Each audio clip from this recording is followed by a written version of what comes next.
vamos para uma parte que é meio complicada, que é Tá. as dificuldades. Sim.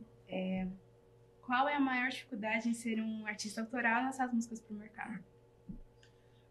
A começar a acontecer coisas que eu falei, cara, não é possível, não pode ser por acaso. A gente foi fazer show em Portugal. E aí eu tava divulgando o show. E aí acabava a divulgação do show, eu tirava a maquiagem e ia conhecer algum lugar. E aí eu tava na rua, um rapaz virou pra mim, português, e falou, Rodrigo Teaser aqui? Eu falei...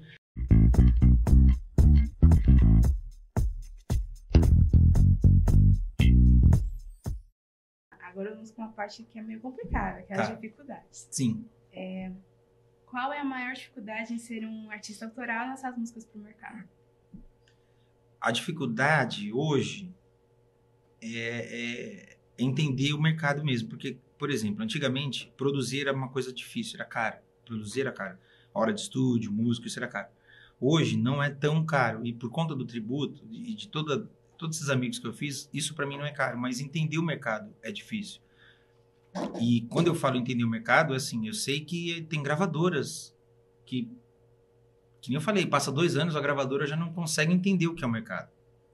Então, por exemplo, você falou TikTok.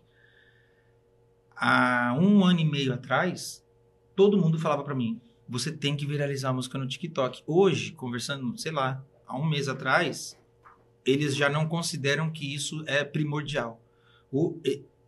A galera tá enxergando que a música tá tendo um caminho meio de voltar pra base do que é a música.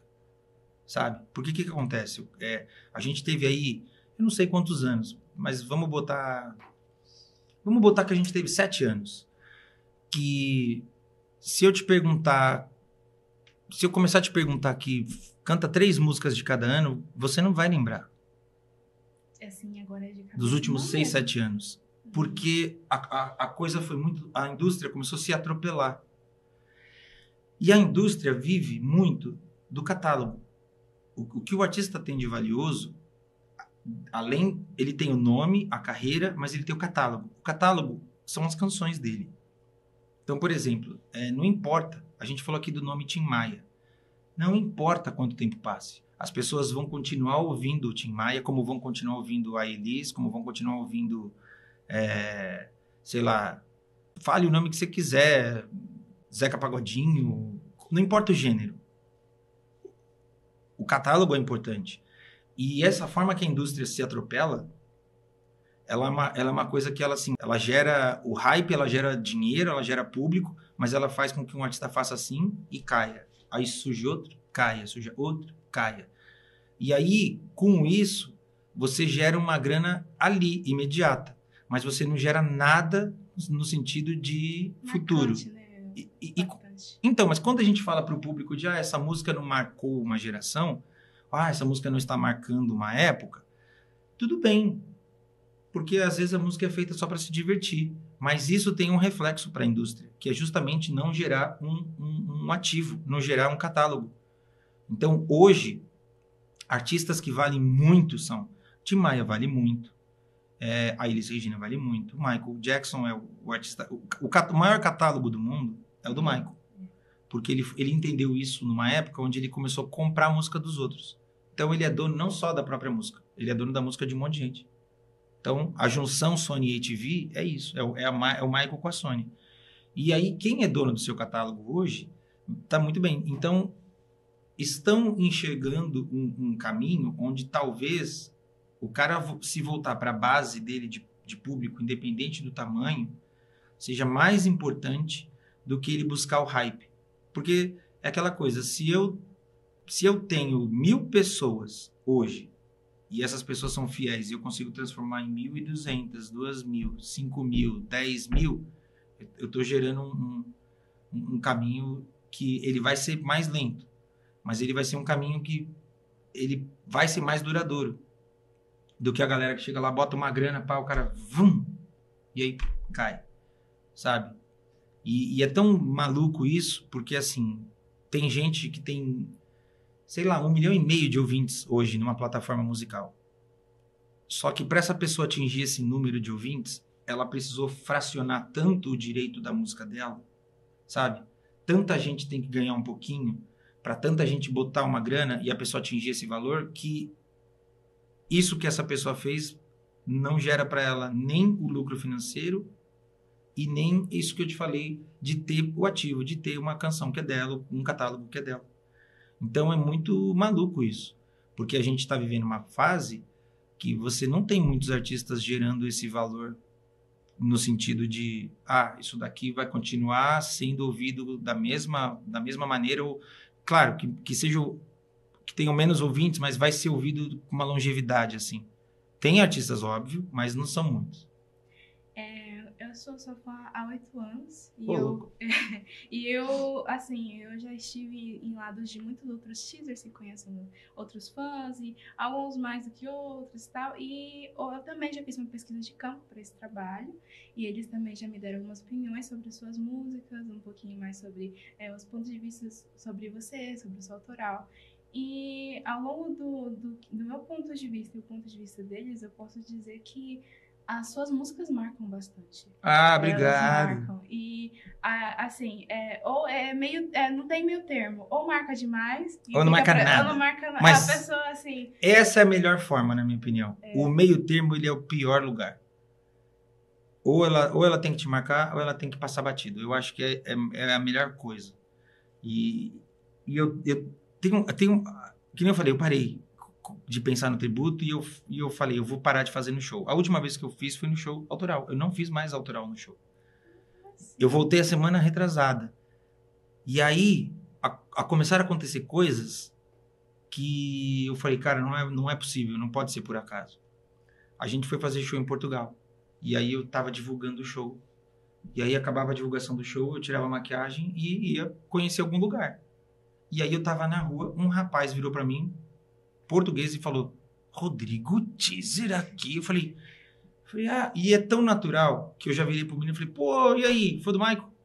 Aí ele falou, não. O que você tá fazendo aqui? Eu falei, cara, eu vim aqui divulgar o tributo, a gente vai fazer o tributo. Ele falou, nossa, e o autoral? Eu falei, por que o autoral? Ele falou, eu conheço tuas músicas autorais, eu escuto suas músicas autorais. Aí eu falei, cara, aí eu acabei começando a conversar com ele. Aí a gente foi fazer show na China.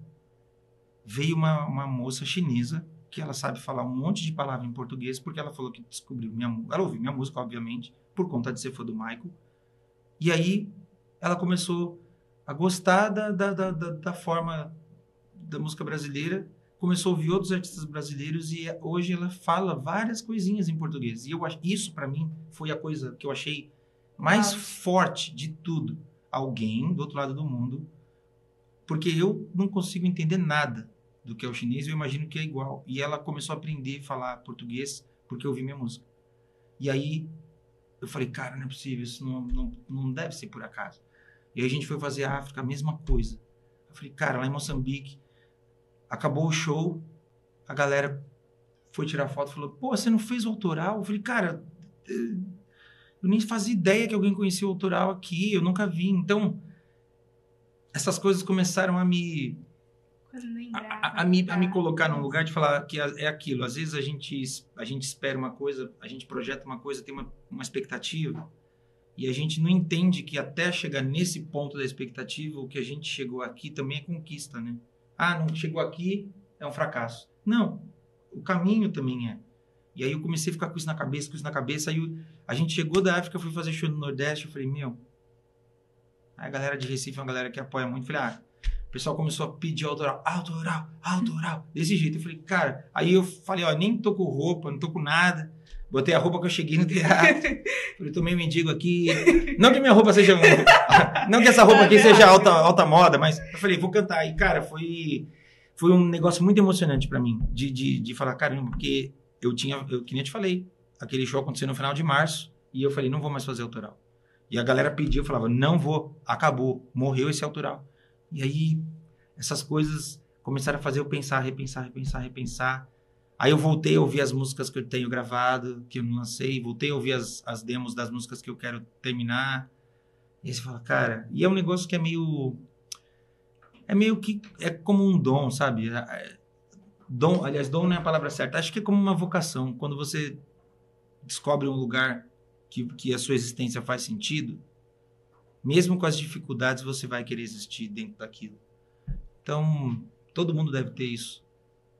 Todo mundo que descobre o que dá sentido, né, para a vida. Então, mesmo com as dificuldades, você quer viver aquilo. Então, eu vou acabar fazendo de novo, vou voltar a gravar. Só que dessa vez, nos últimos 2 anos, eu estudei muito. Eu tive muita reunião, eu estudei muito, eu conversei com muita gente. Então, eu quero planejar, minimamente. Não fazer dessa forma que eu faço, que até hoje tudo que eu faço é dividindo com quem me segue, literalmente.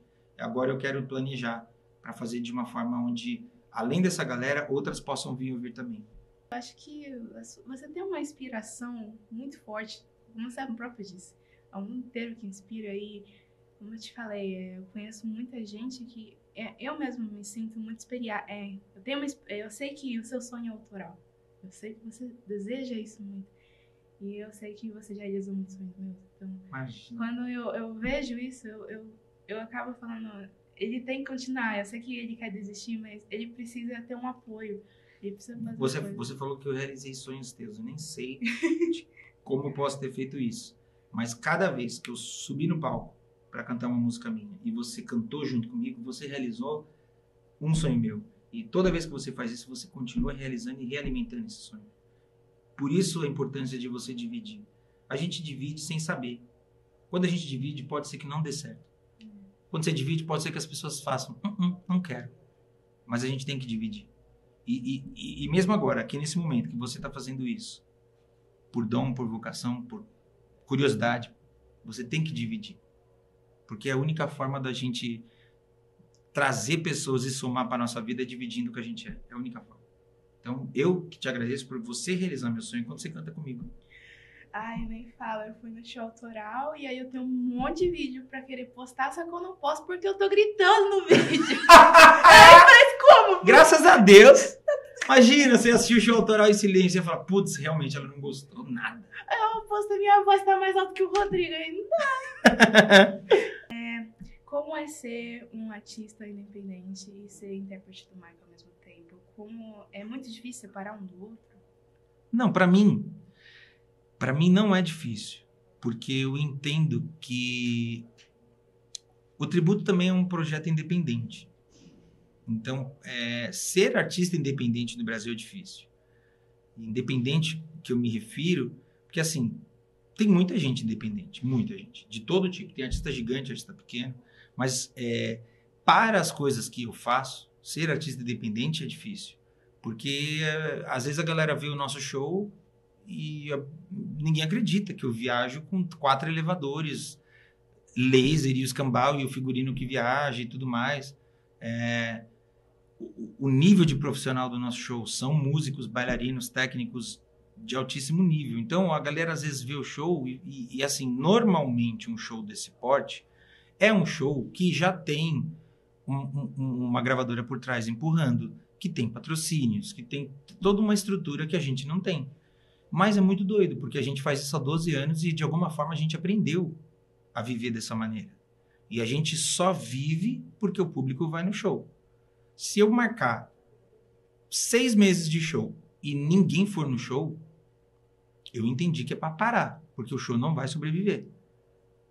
Porque a equipe, agora tem catapulta, agora tem um efeito que faz... Tudo isso é porque a galera vai no show e eu penso, ok, eu tenho tantos shows agendados. Então, todos os investimentos são feitos pensando nisso. Então, ser artista independente é muito difícil. E é uma coisa que eu não consigo entender, que é uma coisa muito de um monopólio mesmo que existe, de agências e tudo mais. É assim, eu nem sei, acho que eu posso arriscar aqui que desde 2017 eu esgoto todos os shows em São Paulo. Desde 2017 eu esgoto todos os shows no Rio de Janeiro, em Minas Gerais, em Brasília, todos os shows são esgotados. Eu sou meio nerd dentro do show. Então eu tenho um controle de tudo. Eu sei quanto a gente botou de público em cada cidade, eu sei quanto a gente teve de lucro e prejuízo em cada cidade. Eu sei tudo. E a gente encerra o ano sendo artistas independentes, com média de shows absurdas, assim, sabe? De quase 300 mil pessoas presentes em um ano. que são números que eu sei que artistas grandes, que têm patrocínio, que chamam a atenção de marcas, não têm. E, ao mesmo tempo, eu sei que o meu público é um público que vai de todas as idades, de todas as classes sociais, e normalmente é um público família. Mas, por alguma razão, eu não entendo por que isso não chega numa agência ou numa marca a ponto dessa marca falar, tá, vou patrocinar. Porque não é um... hoje eu posso dizer, o meu produto, o tributo, não é um produto de risco.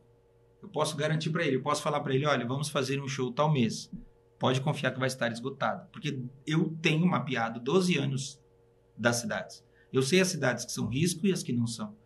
Mas, por alguma razão, eu não sei se é um preconceito pelo que eu faço. Tipo, mas é um imitador. Não sei se o tributo enfrenta isso. Não sei se questionam o quanto isso pode ser bom ou não para uma marca. Eu não sei se é associar a marca a uma coisa que indiretamente estaria associada ao Michael. Não sei. Mas ser artista independente no Brasil é difícil. Porque você está aqui fazendo seu trabalho. E não tem jeito. A única forma de você continuar existindo é crescendo.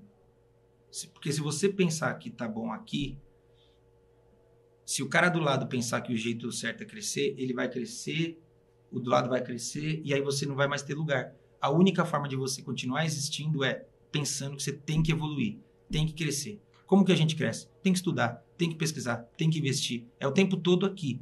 Então, chega uma hora que você cresce, tipo o tributo. O tributo chegou num ponto que ele cresceu, que eu já não vou mais competir com outros tributos. Hoje eu vou competir com artistas de nome grande. E como que eu vou competir com essa galera? Se essa galera é uma galera de nome grande, tem patrocínio, tem... Então é sempre difícil. Ser artista independente é difícil. Quando você é um artista independente autoral, é mais difícil, porque além de toda essa barreira que eu falei, você tem essa barreira de fazer a pessoa te ouvir, te enxergar e te entender, além de uma máscara de Michael. A pessoa precisa entender que eu não sou o Michael, eu não quero ser o Michael, minha música não é do Michael. É muito sutil e eu preciso ter paciência. Eu não posso exigir que as pessoas escutem, eu não posso ter pressa. A ansiedade é um negócio difícil de lidar, mas você tem que saber que as coisas levam tempo. E você tem que respeitar esse tempo. Então, ser artista independente no Brasil é difícil, não importa o tipo de artista que você seja. É difícil porque você está no mesmo mercado de gente muito grande. E, às vezes, aquele cara que é grande, ele vai entender que ele é grande e vai te respeitar como pequeno, como médio. Mas tem muito cara grande que ele não vai querer que a atenção seja dividida. Então, tem muito cara grande que tenta derrubar o pequeno, tenta derrubar o médio. Então, você tem que estar muito firme na sua ideia, você tem que estar muito focado. E, caiu, vou levantar. Caiu, vou levantar. Até vai chegar uma hora que não vão te derrubar, porque você já vai saber, e na hora que virem te derrubar, você vai falar, opa, aqui não. É uma pressão muito forte ser um artista. Mas na verdade, eu acho que eu nunca fui outra coisa. Mas eu não acho que deva ser uma pressão... Ser professor deve ser uma pressão absurda. Seria? Então, bicho, ser professor, eu acho que deve ser uma das pressões maiores da vida. Juro por Deus. Ser professor deve ser difícil. Ser gerente de uma empresa grande deve ser difícil. São dificuldades diferentes. O que eu penso é que quando a gente vive de uma coisa que é a nossa vocação, que é o nosso amor, aquilo que machuca a gente, às vezes machuca mais porque a gente ama muito. Mas a gente cicatriza mais rápido e volta mais forte, porque a gente quer fazer isso. E não tem outro caminho, não tem outro caminho. Se eu fosse hoje na minha vida escolher qualquer outra coisa da minha vida, eu preferia não viver. Eu quero fazer isso. Porque no meu dia a dia eu faço isso. No meu tempo livre eu faço isso para os amigos. Não vai fazer o quê? Eu produzo o show dos outros. É o que eu sei fazer, é o que eu gosto de fazer, é o que eu me divirto. Você não vai ter show? Não. O que você vai fazer no tempo livre? Não, nada. Vem dar uma canja. É o que eu faço, então, meu. Falando nisso, eu fiz a pesquisa de campo com os teasers e uma das perguntas que eu fiz para eles era sobre inspiração, sobre coisas, e eles falam que, qual é uma das melhores qualidades suas? Sua melhor qualidade, uns negócios assim. E todos acham, 90% do que me responderam disseram que o que mais admiro em você é a sua força de vontade. É você acreditar... Achei que ia falar minha pele. Mentira. Você acreditar, você persistir. Você sempre, mesmo com as pessoas querendo te diminuir e tudo, você continuar, então... Mas, então, eu fico feliz deles acharem isso. E não entende também, né? Não, eu fico feliz deles acharem isso, porque eu acho que pode, de alguma forma, inspirar alguém a seguir. Mas, é o que eu acabei de falar, não sei se isso é uma qualidade, porque, ou se isso é uma defesa. Porque é que nem eu falei, é a única forma que eu sei existir é fazendo isso. Então, vai ter dificuldade. Às vezes você vai e faz um show incrível, bota 2.000 pessoas e o produtor foge. E aí você fala, não é possível. E aí você descobre que esse produtor deu golpe num monte de gente maior que você até. Aí você fala, que tropeço. Aí vou trabalhar para pagar esse prejuízo. Aí você fala, ia fechar um contrato aqui, me passaram uma perna e você sabe que você criou aquela oportunidade e aquela oportunidade foi tirada de você para dar para favorecer outra pessoa. Magoa, mas você pensa, se eu parar, eu vou fazer o quê? Sabe, às vezes eu até fico desesperado, porque eu falo, eu não sei fazer outra coisa. Você falaria, acabou. Não sei. Eu falei que eu não sei mesmo o que eu ia fazer. Eu acho que eu ia ter que aprender a fazer bijuteria. Não, eu odeio dirigir. Eu brinco com a Priscila que se tudo der certo eu ia virar um caminhoneiro, que era para me punir pro resto da vida, porque eu odeio dirigir. Pro resto da minha existência eu ia me punir num caminhão. Que eu odeio dirigir. Eu falo nesse sentido porque eu acho que seguir o sonho não é fácil. Não. Entendeu? Aí quando você escolhe viver de música, já é uma coisa que, como eu falo, é uma força de vontade forte. É difícil também querer desistir depois, mas também faz. É tudo um processo. Mas eu sou, mesmo com os altos e baixos, e mesmo hoje, graças a Deus, a gente tem mais altos que baixos. Ainda acontecem imprevistos, prejuízos, roubos, ainda acontece. Mas antes era muito mais. Muito mais. Mas mesmo naquela época, eu não abriria a mão disso. Porque quando a gente é criança, é muito doido. Quando a gente é criança, sei lá, a gente tem 10 anos, a gente tem um monte de amigos, a gente fala, o que você quer ser quando crescer? Todo mundo fala uma coisa, e no meio do caminho, a gente vai... Eu não sei porque eu nunca tive isso. Mas no meio do caminho, a gente vai tendo medo de assumir o que a gente quer e vai pegando atalho para outras coisas. E às vezes a gente tem que fazer o que se precisa ao invés do que se quer. E aí a gente vai se distanciando. E aí, quando você tem 15 anos, você já pergunta daquelas pessoas todas que tinham 10, já tem menos. Com 18 menos, com 20 menos, com 30 menos. Então, eu nunca quis ser um adulto triste. Eu nunca quis ser um adulto amargurado. Então, eu sempre tive na minha cabeça que eu poderia não ser um adulto realizado.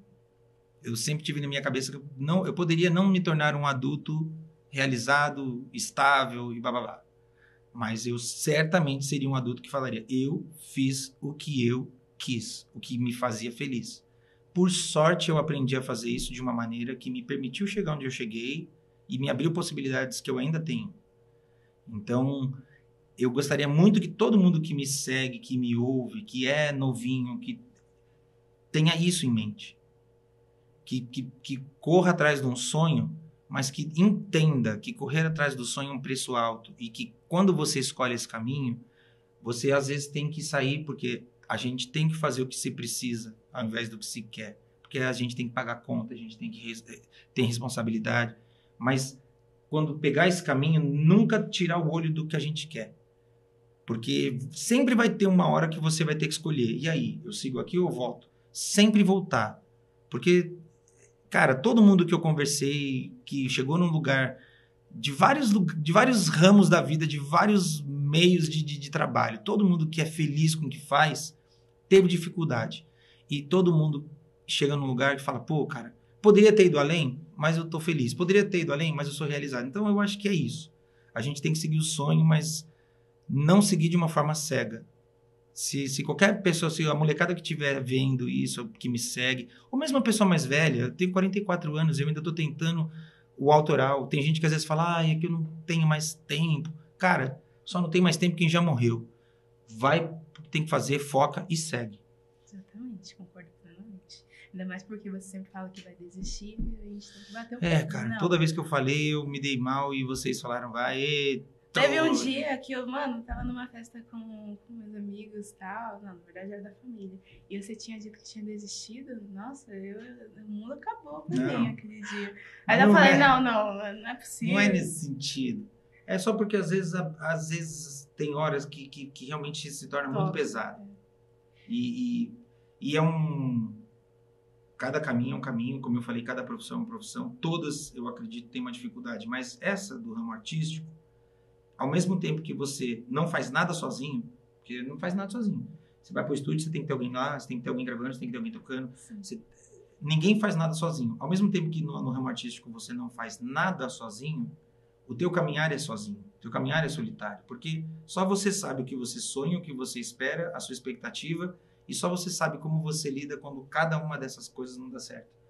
Então é solitário nesse sentido. Você pode estar num show com 2.000 pessoas e estar solitário.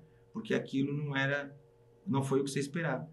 Então, eu sou muito privilegiado da galera me enxergar além do Michael.